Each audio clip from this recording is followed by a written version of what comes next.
नमस्कार। इस वीडियो में हम बीए पार्ट द्वितीय के भारतीय संविधान या राज्य व्यवस्था के नीति निर्देशक तत्वों के बारे में चर्चा करेंगे कि ये क्या है और कौन कौन से ऐसे संवैधानिक लक्ष्य हैं जो भारतीय संविधान में आने वाले सरकारों के लिए निर्देशक के रूप में काम करेंगे। तो बेसिकली हम जानते हैं कि नीति निर्देशक तत्व हमारे संवैधानिक लक्ष्य हैं जिन्हें प्राप्त करने का प्रयास सत्तारूढ़ जो सरकार है वह करती है, जिन्हें हमें नागरिकों के लिए उपलब्ध कराना है। ये भविष्य के लक्ष्य हैं जिनको जनता को, नागरिकों को, सरकारों को उपलब्ध कराना चाहिए। संवैधानिक लक्ष्यों को प्राप्त करने के लिए सभी सरकारों का ये लक्ष्य रहता है कि जो नीति निर्देशक तत्व है उनको मौलिक अधिकारों के रूप में यथासंभव उपलब्ध कराया जाए। संविधान के भाग 4 में अनुच्छेद 36 से 51 तक राज्य के नीति निर्देशक तत्वों का परिभाषा सहित अन्य प्रावधानों की व्यवस्था की गई है।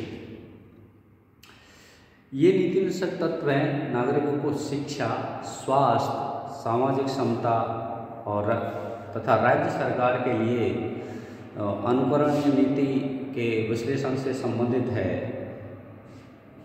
बेसिकली मौलिक अधिकार जहाँ राजनीतिक लोकतंत्र की आधारशिला है, वहीं सामाजिक और आर्थिक लोकतंत्र की आधारशिला नीति निर्देशक तत्व है।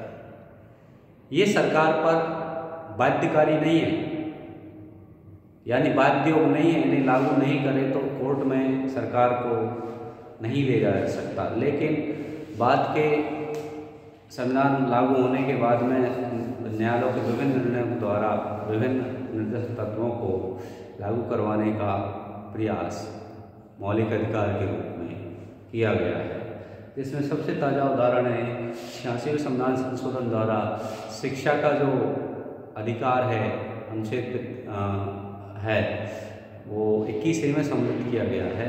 उसको बेसिकली वो 45 अनुच्छेद में नीति तत्व था, लेकिन सरकार ने उसको मौलिक अधिकार का रूप दे दिया है।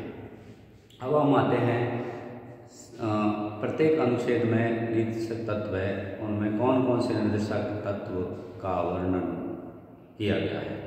सबसे पहले अनुच्छेद 38 है, उसमें लोक कल्याण की वृद्धि के लिए सामाजिक व्यवस्था का वर्णन है कि लोक कल्याण के विकास के लिए सामाजिक, आर्थिक, राजनीतिक न्याय से परिपूर्ण सामाजिक व्यवस्था के लिए प्रयास किए जाएंगे। इसके लिए यथा प्रतिष्ठा, अवसर और सुविधाओं की असमानता को कम करने का प्रयास है वो किया जाएगा।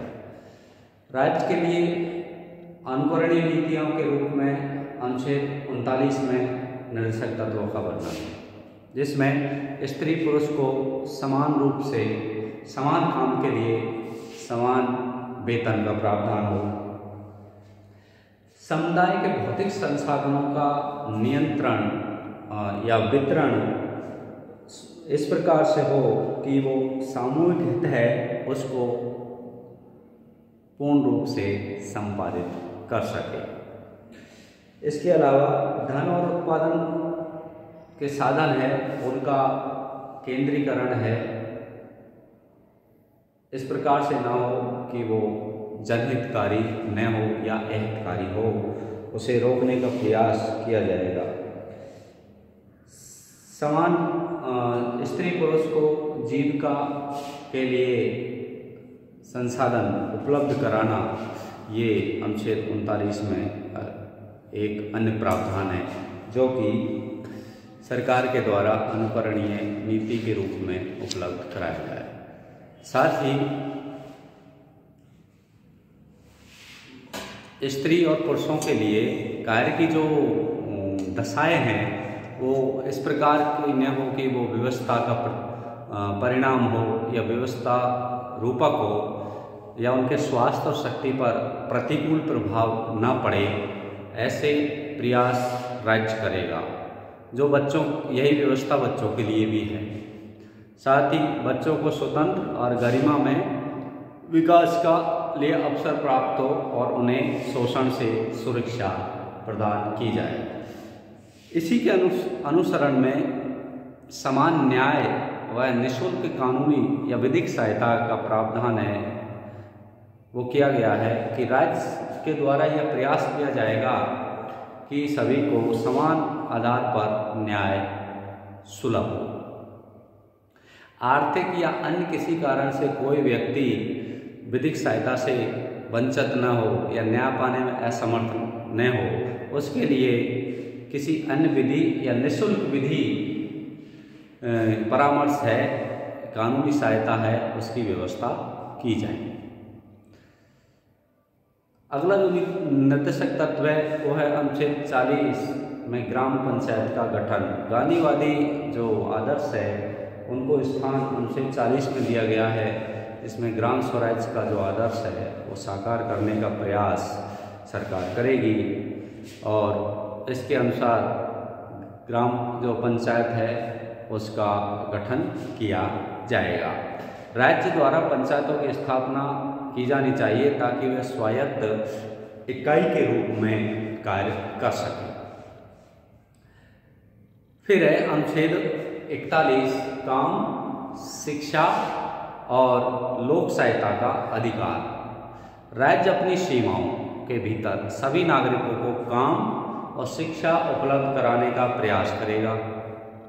बेरोजगारी, बुढ़ापा, बीमारी, अशक्तता आदि की व्यवस्था में सार्वजनिक सहायता देने का जो प्रबंध है राज्य द्वारा किया जाएगा। अनुच्छेद 42 में है प्रसूति सहायता का प्रबंध। राज्य श्रमजीवियों जो राज्य काम की जो दशाएं हैं उनको न्यायसंगत और मानवोचित बनाने का लिए प्रसूति सहायता का प्रबंध करेगा। यानी जो गर्भवती स्त्रियां हैं उनको सहायता उपलब्ध करवाने का प्रयास करेगा। दूसरा है श्रमजीवियों के लिए न्यूनतम मजदूरी, जिसका वर्णन अनुच्छेद 43 में है कि श्रमजीवियों के लिए न्यूनतम मजदूरी की व्यवस्था राज्य करेगा। शिष्ट जीवन स्तर और अवकाश के लिए काम की परिस्थितियां सामाजिक और सांस्कृतिक अवसर प्रदान करने का प्रयास करेगा और कुटीर उद्योगों को बढ़ाने का प्रयास राज्य करेगा। अनुच्छेद 43 क्या है उसमें है उद्योगों के प्रबंध में मजदूरों की भागीदारी। राज्य उद्योगों के प्रबंध में मजदूरों की भागीदारी के लिए कदम उठाएगा। अनुच्छेद 44 में है समान नागरिक संहिता, जिसे uniform civil code for citizens कहा जाता है, जो काफ़ी समय बार बार सुप्रीम कोर्ट है समान नागरिक संहिता लागू करने के लिए केंद्र को निर्देश दे चुका है, लेकिन उसे अभी तक लागू नहीं किया जा सका है। राज्य इसमें वर्णन है कि राज्य भारत के सभी नागरिकों के लिए समान सिविल संहिता प्राप्त करने का प्रयास करेगा। फिर है अनुच्छेद 45। अनुच्छेद 45 में बच्चों के लिए अनिवार्य व निःशुल्क शिक्षा का प्रावधान है। संविधान लागू होने के 10 वर्ष के अंदर राज्य 14 वर्ष तक की आयु के बच्चों के लिए निःशुल्क एवं अनिवार्य शिक्षा की व्यवस्था करेगा। इस निर्देशक तत्व के अनुसरण में 86वां संविधान संशोधन 2002 में संविधान के अनुच्छेद 45 में संशोधन किया गया, जिसमें 6 वर्ष तक के बच्चों के लिए शिक्षा और स्वास्थ्य का प्रावधान राज्य का उत्तरदायित्व होगा। राज्य 6 से 14 वर्ष के बच्चों के लिए अनिवार्य व निःशुल्क शिक्षा का प्रावधान करेगा और इसे अनुच्छेद 21 में मौलिक अधिकार का दर्जा दे दिया गया है। अनुच्छेद 46 में ST SC व अन्य पिछड़े वर्ग के लिए सामाजिक न्याय के लिए राज्य प्रयास करेगा। इसके अनुसरण में ही राज्य विभिन्न वर्गों को आरक्षण के विभिन्न प्रावधान समय समय पर करता रहता है। साथ ही 47 में है नागरिकों को जीवन स्तर को ऊपर उठाने के लिए राज्य का कर्तव्य की ओर इंगित किया गया है कि राज्य स्वास्थ्य के लिए प्रयास करेगा। मादक पदार्थ, मादक पेय या हानिकारक औषधियों को निषेध किया जाएगा। फिर अनुच्छेद 48 में है पशुओं की नस्ल सुधारने का लिए राज्य प्रयास करेगा। दुधारू पशु और गायों की सुरक्षा के लिए अनुच्छेद 48 राज्य से अपेक्षा करता है, उससे अपेक्षा की गई कि इनका संरक्षण और संवर्धन के प्रयास राज्य करेगा। इसी प्रकार से अनुच्छेद 49 में है 48 के में है जो बाद में जोड़ा गया है, जिसके अनुसार राज्य पर्यावरण संरक्षण व विकास के लिए प्रयास करेगा और वन्य जीवों की सुरक्षा की व्यवस्था करेगा। अनुच्छेद 49 में है राष्ट्रीय महत्व के स्मारकों की सुरक्षा।